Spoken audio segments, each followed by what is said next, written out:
Bonjour à tous, donc je vais dire quelques mots sur la licence matériaux et transition écologique qui s'intègre dans la mention sciences de la transition écologique et sociétale. Donc c'est une licence qui a vocation à former les étudiants à mieux connaître les matériaux, mieux les fabriquer, mieux les utiliser et surtout mieux les traiter en fin de vie, de manière à ce que les impacts environnementaux générés tout au long du cycle de fabrication, d'utilisation et de gestion de la fin de vie des matériaux soient les plus favorables possibles. Alors les métiers visés, ce sont des métiers assez classiques du secteur de la plasturgie et du composite. Donc vous avez les responsabilités au centre de la diapo, donc des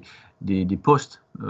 tels que chef de projet, ingénieur environnement, ingénieur éco-conception, ingénieur matériaux, ingénieur d'études par exemple, dans une multitude en fait de secteurs d'activité. Alors vous connaissez sûrement effectivement le secteur de l'emballage, par exemple, le secteur du nautisme, le secteur de l'automobile, qui sont des secteurs qui utilisent énormément de matières plastiques ou de matériaux composites, mais pas que, hein, puisque vous voyez aussi à l'écran des métiers dans le secteur du sport, par exemple, dans le secteur de la santé, de la cosmétique, de l'électricité, de l'électronique, avec évidemment des composants plastiques ou des matières composites qu'on utilise effectivement dans de très nombreux secteurs industriels qui touchent directement nos problématiques quotidiennes. Alors pour intégrer la licence donc matériaux et transition écologique, bien évidemment vous êtes admis avec un bac scientifique, vous êtes admis de droit via Parcoursup à cette licence-là, ou bien un bac STI 2D aussi qui vous permet d'accéder à la première année de licence. Alors vous pouvez aussi intégrer cette licence, je dirais, en cours de route, donc en deuxième année directement ou en troisième année, selon vos cursus antérieurs. Si vous avez fait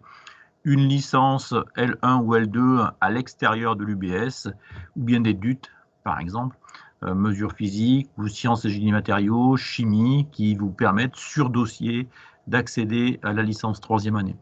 Alors le principal objectif de cette licence-là reste quand même l'intégration des étudiants dans un master qui s'intitule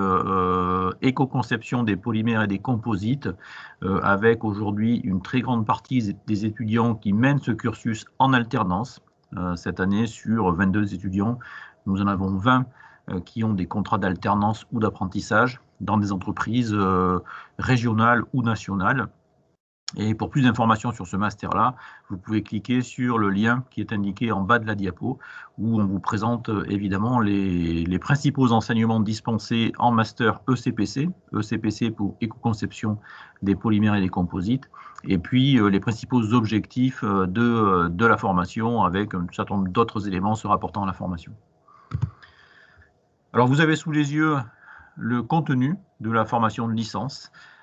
qui évidemment se découpe en 3 années successives, avec une première année qui est destinée à acquérir et puis à consolider les connaissances théoriques que vous avez pu apprendre au lycée. Donc ça reste des enseignements assez traditionnels, on va dire, de mathématiques, de physique, de chimie, bien évidemment, et avec une ouverture dès la première année vers les matériaux, avec un cours d'introduction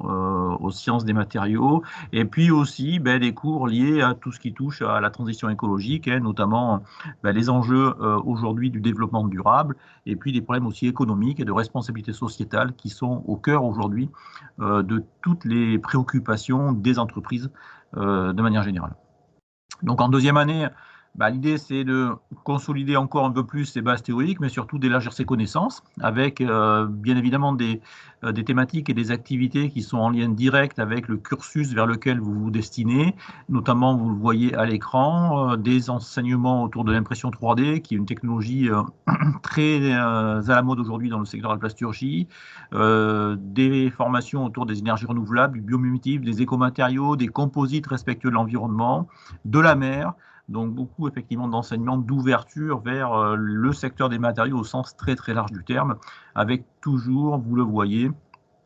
2 yeux autour de, cette fois-ci, la gestion des déchets. Comment aujourd'hui on gère les déchets, quelles sont les politiques, quelles sont les normes à respecter, et puis des problématiques autour de l'environnement et de l'écologie,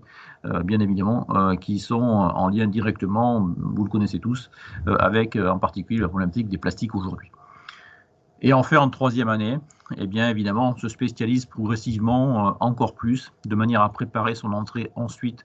dans le master ECPC, avec des cours évidemment qui ont vocation justement à pouvoir mieux appréhender ces enseignements de master, donc autour des polymères et des composites en particulier, et avec la continuité et l'approfondissement de certaines disciplines, vous le voyez, autour des matériaux par exemple, en général, et puis des technologies, on va dire, de plasturgie, telles que l'impression 3D par exemple.